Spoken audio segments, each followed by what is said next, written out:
When I was younger, I always thought I would grow up to live an ordinary life. I didn't need much, just a job I could be proud of, a home that felt safe, and a family that truly loved me. Somewhere along the line, though, I thought I'd struck gold, because when I met Sarah, everything seemed too perfect to be real. And for a long time, I let myself believe it was. Sarah was the type of woman people noticed the second she walked into a room. Not because she was loud or attention-seeking, but because she carried herself with this effortless grace. Her smile could light up a crowded room, and her laugh, it was the kind of sound that made people lean in, wanting to be part of whatever moment she was in. When we first met, I couldn't believe she was actually interested in me. We met in the most ordinary way. A friend invited me to a barbecue, and she was there with her cousin. She had her hair pulled back, a pair of sunglasses sitting on top of her head, and she was standing near the grill, arguing playfully with someone about how hot dogs are supposed to be cooked. I remember standing there, holding a soda, feeling like a complete idiot because I couldn't stop staring. When our eyes finally met, she gave me this small, curious smile. That was all it took. From that night on, we were inseparable. She wasn't just beautiful, she was warm, thoughtful, and she had this way of making me feel like I was the only person in the world who really mattered. She asked questions, remembered the little things I said, and always made sure I felt heard. For someone like me, who grew up in a household where love felt conditional and conversations were filled with unspoken tension, Sarah felt like a miracle. We dated for 2 years before I proposed. And when she said yes, I swear I felt like the luckiest man alive. Our wedding was small but perfect. Everyone who came told us we were the kind of couple they envied. And maybe that was part of the problem. I started to believe the story we told the world. That we were unshakable. That nothing could touch us. In the early years of our marriage, Sarah constantly reminded me how much she loved me. She told me every single day, without fail. She'd slip her hand into mine and whisper, "You're my forever." She'd write me little notes before work, leave sticky notes on the fridge with hearts drawn in red marker, or send me random texts in the middle of the day just to say she missed me. My friends envied me, my parents adored her, and my coworkers told me I had it made. I started to believe I'd beaten the odds. But there's something dangerous about perfection, it blinds you. When everyone around you tells you that you've found the perfect person, you stop asking questions. You stop looking closely at the cracks, because no one wants to admit that the dream might not be real. Looking back now, I realize the warning signs were there from the beginning. Small things that didn't add up. Late nights when she said she had work to finish, even though her job wasn't demanding. Sudden bursts of irritation when I asked simple questions, like who she was texting. Times when she'd quickly flip her phone screen down when I walked into the room. I told myself I was being paranoid. Sarah loved me. She told me that every single day. And when someone repeats something enough times, you start to take it as truth. Even when deep down, a part of you wonders why they feel the need to say it so much. The truth is, love isn't supposed to be proved with constant words. It's supposed to be shown through actions. But I was so desperate to hold onto the fairy tale that I ignored the growing feeling in my gut that something was wrong. The turning point came on a quiet Sunday afternoon. We had spent the morning cleaning the house together, something we always did as a team. I remember she was folding laundry in the bedroom while I was organizing the hallway closet. That's when I noticed it. Tucked behind a box of old photo albums was a small showbox. At first, I thought nothing of it. We both had random things tucked away in corners. But when I pulled it out, I realized it wasn't dusty like the rest. It looked recently moved. Inside was a phone. Not her phone, the one I saw every day. This one was different.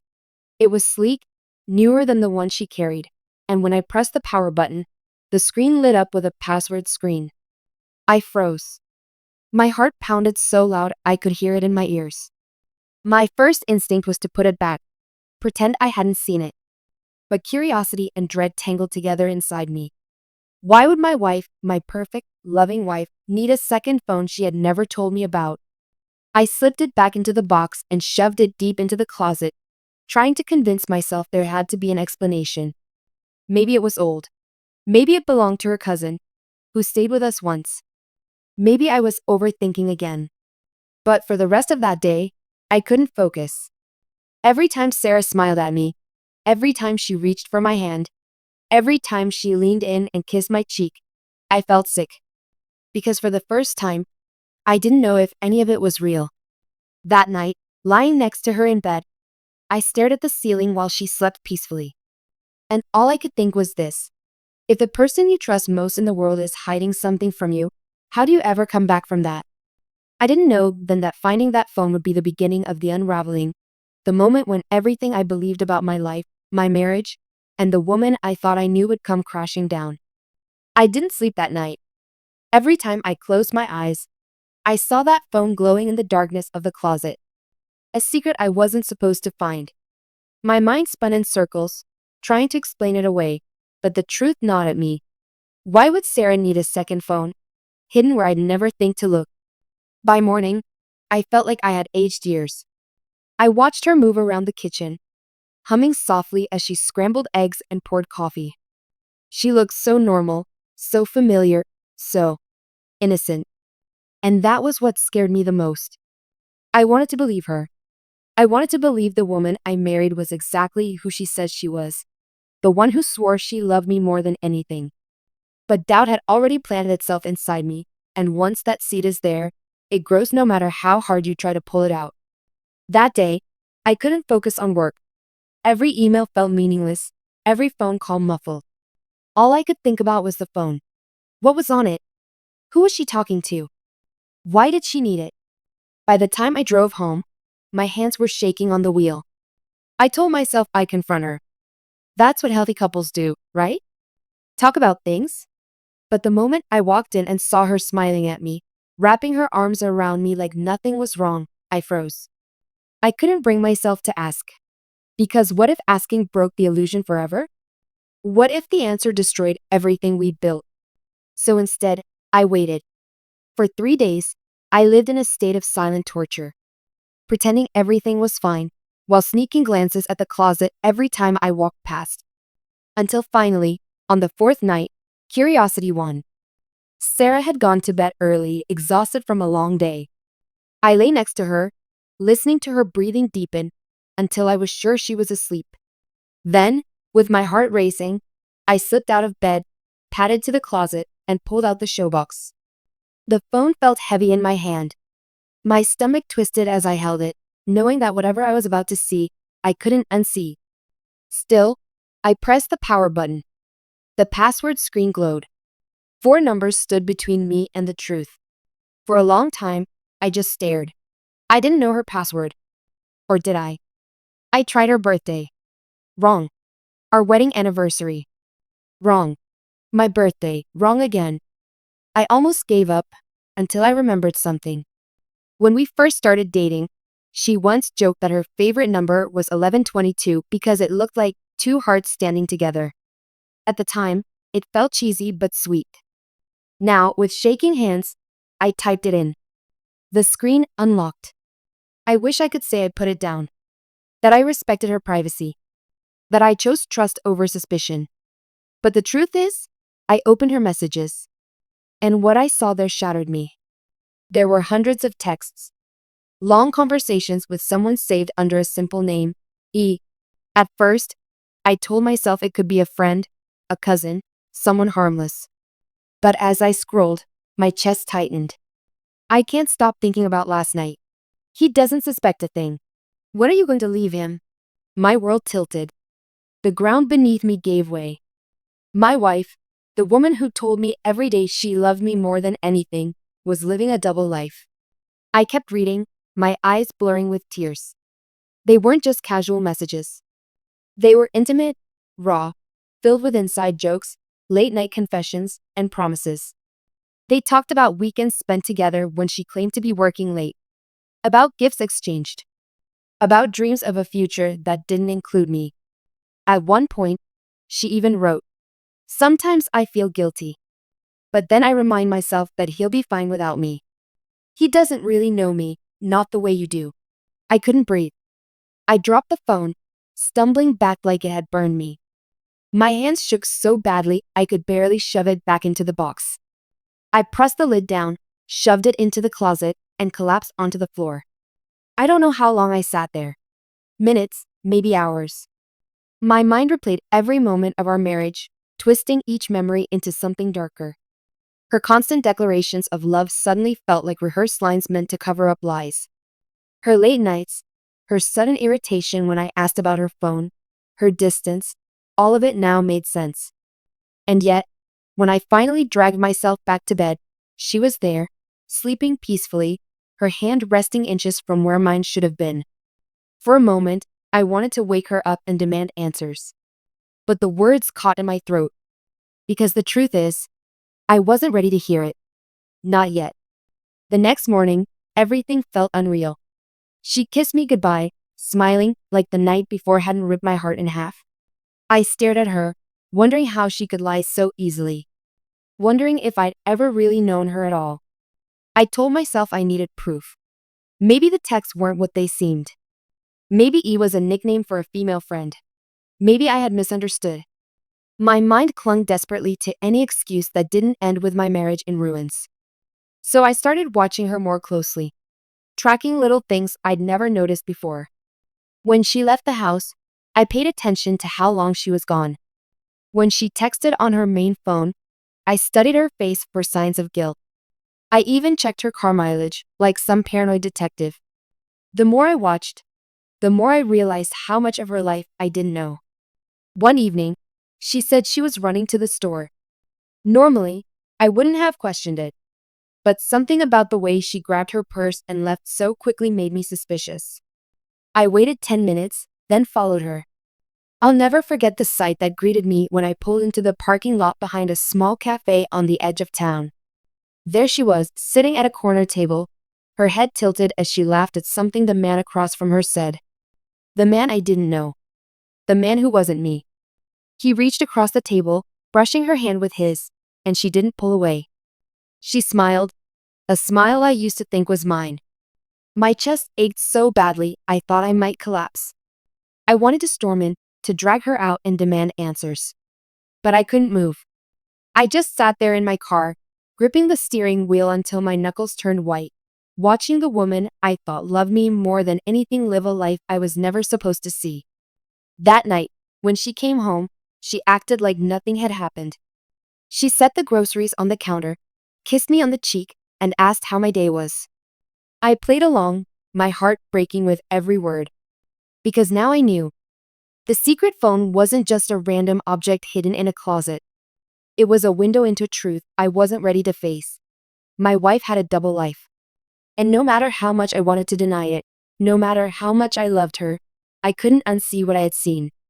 I lay awake that night, staring at the ceiling, asking myself the question I'd been too afraid to ask before. If she loved someone else this whole time, then who exactly was the woman lying beside me? For days, I lived like a ghost inside my own home. I went to work, came back, sat at the dinner table, nodded when Sarah spoke, but inside, everything was unraveling.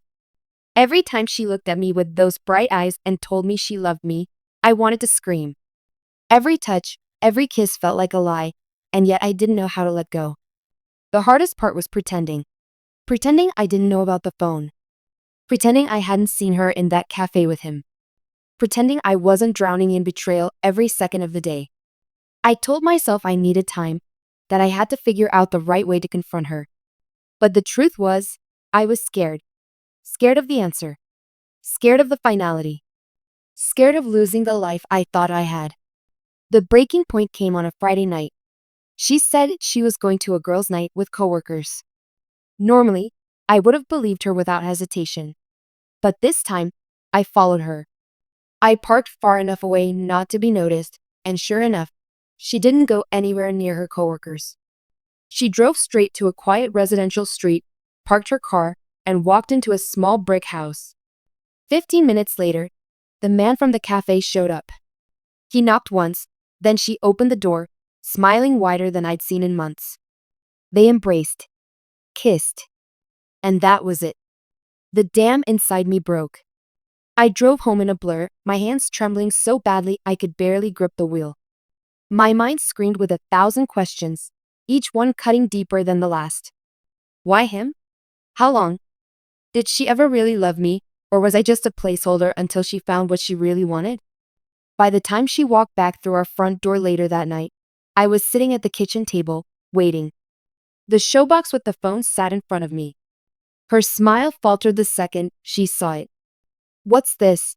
she asked, her voice tight, her hand still on the doorknob. I didn't answer right away. I just stared at her, the silence stretching, heavy and suffocating. Finally, I said, "You tell me." Her eyes flicked to the box, then back to me. "That's private." "Private?" My laugh came out bitter, jagged.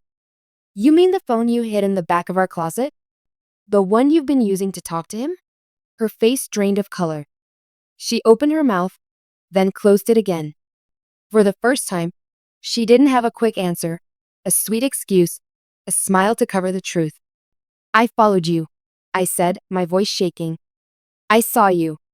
At the cafe. At his house. You didn't even try to hide it, Sarah. You didn't even." My voice cracked, the words catching in my throat. God, was any of this real? Any of it? Tears filled her eyes. But she didn't step closer. She didn't reach for me the way I thought she would. Instead, she whispered, "I didn't want you to find out like this." My chest tightened. "So it's true." She nodded slowly.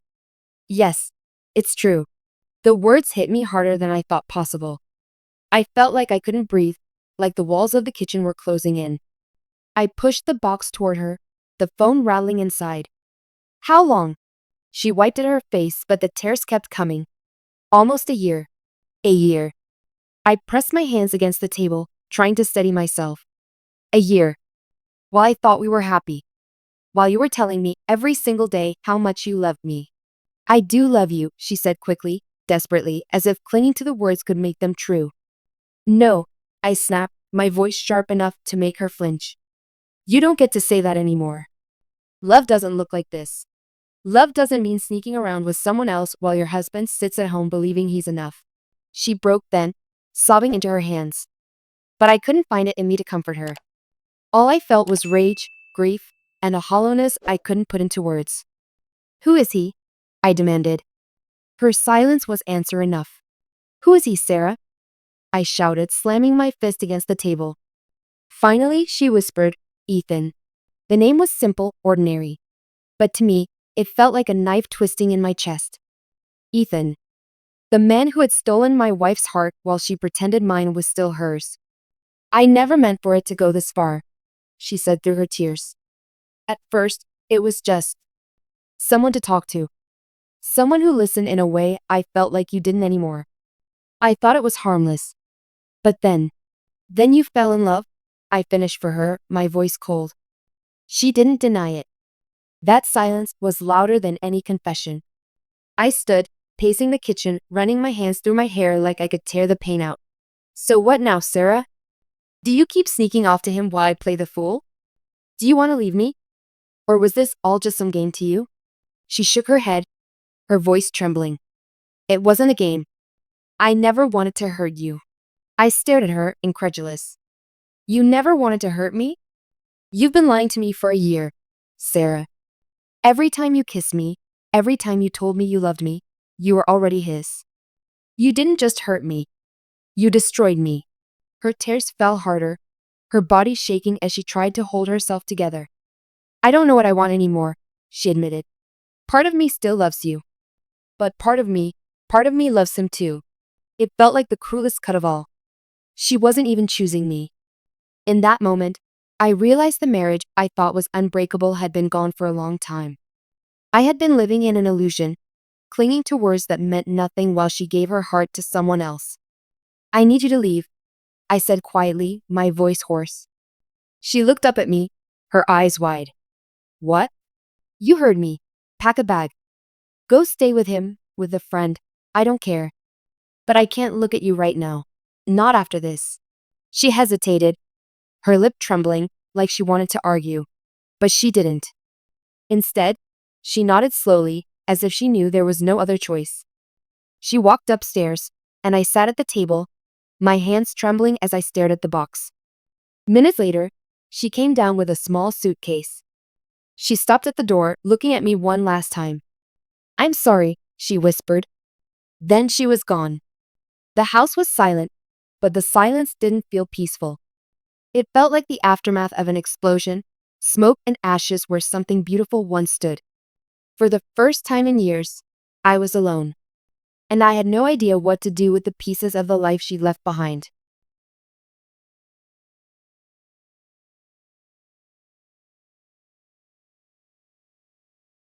The first few days after Sarah left were the hardest of my life. I wandered through the house like a stranger, every corner whispering reminders of her.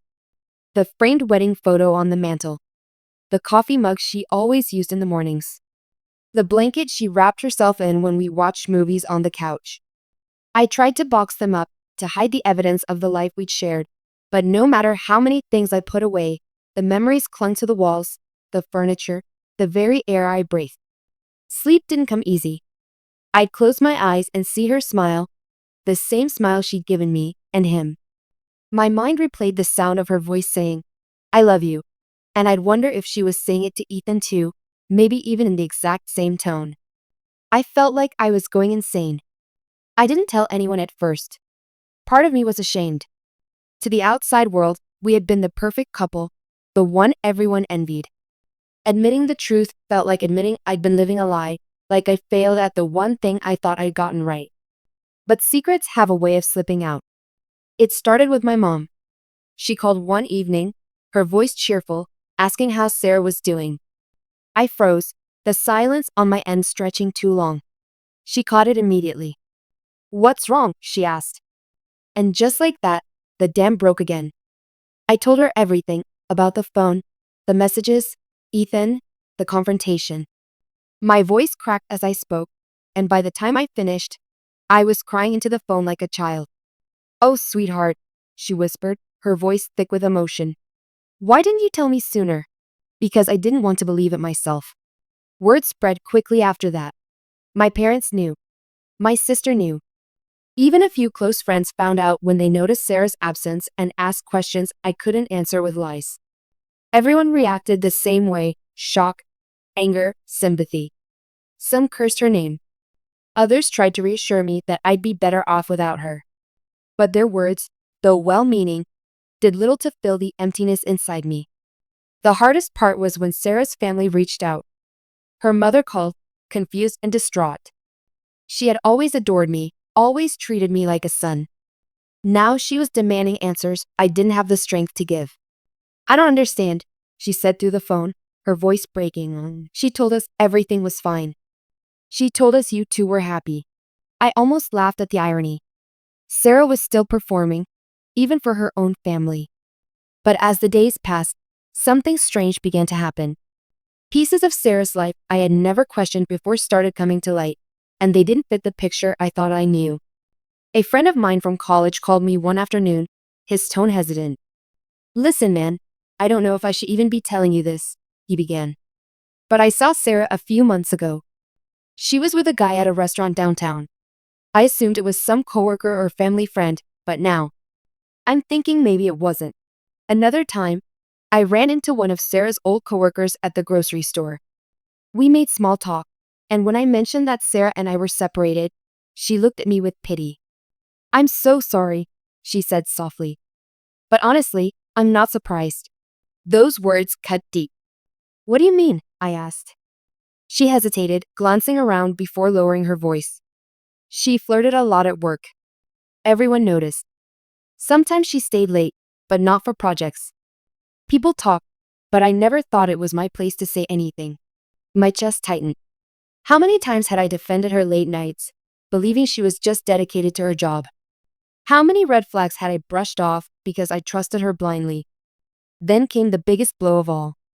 A week after she left, I got a message from a number I didn't recognize. When I opened it, my blood ran cold. "You don't know me, but you deserve to know the truth. You're not the only one she lied to." Attached was a photo of Sarah, laughing, her arms wrapped around Ethan. But what shocked me wasn't the picture itself. It was the date stamp in the corner. It was from over a year and a half ago. Longer than she admitted. The message continued. "I used to date him, Ethan. She stole him from me the same way she lied to you. Be careful. She's not who you think she is. I stared at the screen, my heart pounding. It wasn't just an affair. It was a pattern. A game she'd been playing long before I found out. Suddenly, so much made sense. The way she had always needed constant reassurance. The way she craved attention in social settings. The way she loved telling people how perfect we were. It wasn't love. It was performance. It was control. The realization hit me like a wave. Maybe I had never really known Sarah at all. When she finally called me, nearly 2 weeks after leaving, her voice was calm, almost casual. I think we should talk, she said. I almost hung up on her. But some part of me still craved answers, closure, something to make sense of the wreckage she had left behind. So I agreed to meet. We sat across from each other in a quiet park, the late afternoon sun casting long shadows on the ground. She looked tired, older somehow. But her eyes still held that same pull they always had, the same eyes that had once convinced me I was her forever. I didn't plan for any of this to happen, she began. I laughed bitterly. That's your excuse? You didn't plan it? She flinched. I'm not saying it was right. I felt empty. And Ethan filled something I thought I was missing. And what about me? I demanded. What about the vows we made, the life we built? Was I just some placeholder until you got bored? Her eyes watered, but she didn't answer. And in that silence, I realized the truth. Yes, I was. The Sarah I thought I loved, the one who promised forever, who told me I was her everything, was just a version of herself she wanted me to see. The real Sarah was someone else entirely. Someone who craved more, no matter who it hurt. I stood then, my voice steady for the first time in weeks. I don't know who you are anymore. And I don't think I ever did. But I know one thing. I deserve better than this. She reached for me, tears streaming down her face. Please, don't walk away. We can fix this. I made a mistake. I shook my head. This wasn't a mistake. This was a choice. Over and over again. And I'm done paying the price for your choices. I walked away, her sobs echoing behind me. And for the first time since it all began, I felt something new. Not peace. Not yet. But clarity. The illusion was gone. The truth was ugly, raw, and painful. But at least now, I could finally see Sarah for who she really was. And maybe, just maybe, that meant I could start finding myself again. In the weeks that followed my last meeting with Sarah, life became both emptier and clearer than I ever imagined it could. The emptiness was obvious. I'd wake up and her side of the bed was cold. The kitchen was quiet without her humming in the mornings. The house, once filled with the rhythm of our routines, now echoed with silence. But the clarity, that came slowly, in moments I didn't expect. At first, I kept replaying everything in my head. The night I found the phone. The texts. The cafe. The confrontation. The park. Each memory burned into me like scars I couldn't scrub away. I thought about the Sarah I married, the woman who looked me in the eyes and promised forever. And I realized, with a heaviness I can't fully describe, that she never really existed. Or maybe she did, but only in the version of her she wanted me to see. It's a painful thing, looking back at years of your life and wondering how much of it was real. Was she lying when she said she loved me, or did she believe it in the moment? Did she ever see me, truly see me, or was I just a role she needed filled until she found something else? Some nights, the anger consumed me. I'd pace the house, clenching my fists, wanting to scream at her for destroying everything. But other nights, the grief took over. I'd sit on the couch and cry quietly, mourning not just the marriage, but the man I used to be, the one who believed in unconditional love, in soulmates, in happily ever afters. My family rallied around me. My mom called every morning, just to make sure I got out of bed. My sister came over with takeout, insisting I eat even when I had no appetite. Friends checked in constantly, offering to distract me with movies, drinks, anything to pull me out of the fog. But the truth is, healing isn't something anyone else can do for you. You have to walk through the fire yourself. And some days, it felt like the flames were going to swallow me whole. It was therapy that finally gave me space to breathe. A close friend recommended a counselor, and though I was hesitant at first, I forced myself to go. Sitting in that office, I unloaded everything, my anger, my heartbreak, my confusion. And the therapist looked at me and said something that stuck. You can't control who she really is, but you can control who you become after this. That sentence hit me like a revelation. I had been so focused on her lies, her choices, her betrayal, that I hadn't stopped to think about myself, about who I wanted to be now that the illusion was gone. So, slowly, I started rebuilding. I deleted her number. I boxed up the wedding photos and shoved them into the attic. I stopped checking her social media, stopped torturing myself with questions I'd never get answers to. I started running again, something I hadn't done in years because Sarah always complained it took too much time. I reconnected with old friends I had drifted away from. I even picked up my guitar again, strumming out the pain until the chords started to sound less like sorrow and more like hope. It wasn't easy. Healing never is. There were days I backslid, days I wanted to call her, to hear her voice, to pretend none of it had ever happened. But each time, I reminded myself of the truth. The woman I wanted to call didn't exist. She was a mirage, and chasing her would only keep me lost. As weeks turned into months, I noticed something changing in me. The anger softened, the grief dulled, and in its place grew something I hadn't felt in a long time: strength. I realized I had survived the thing I once thought would kill me. I had walked through betrayal, heartbreak, and lies, and I was still standing. Scarred, yes, but stronger. And with that strength came perspective. I stopped blaming myself. For a long time, I thought maybe it was my fault. Maybe I hadn't loved her enough, listened enough, been enough. But no, her choices were hers alone.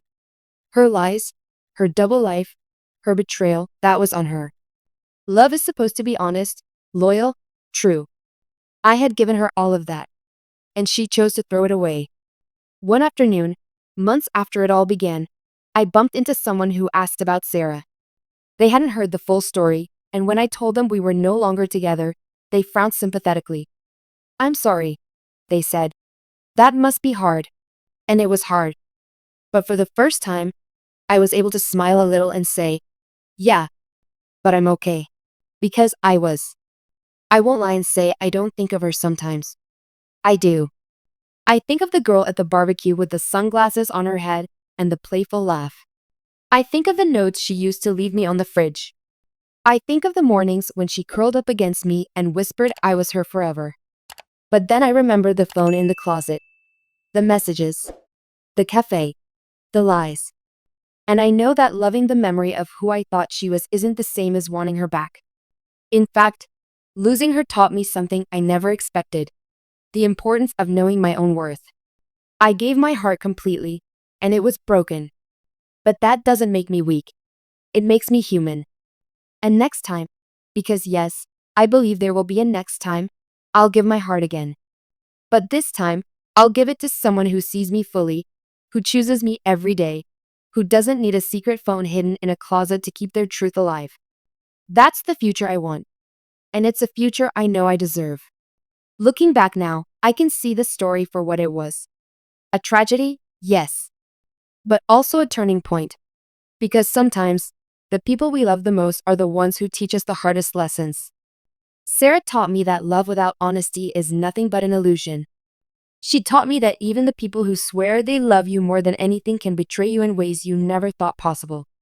But she also taught me that I can survive, rebuild, and grow stronger than before. And maybe that's the real ending to this story. Not the marriage that fell apart, not the betrayal that shattered me, but the man I became after the ashes settled. A man who finally understands that love isn't proven by words whispered over and over. It's proven by actions, by loyalty, by truth. And someday, I know, I'll find someone who proves it the way I always deserved.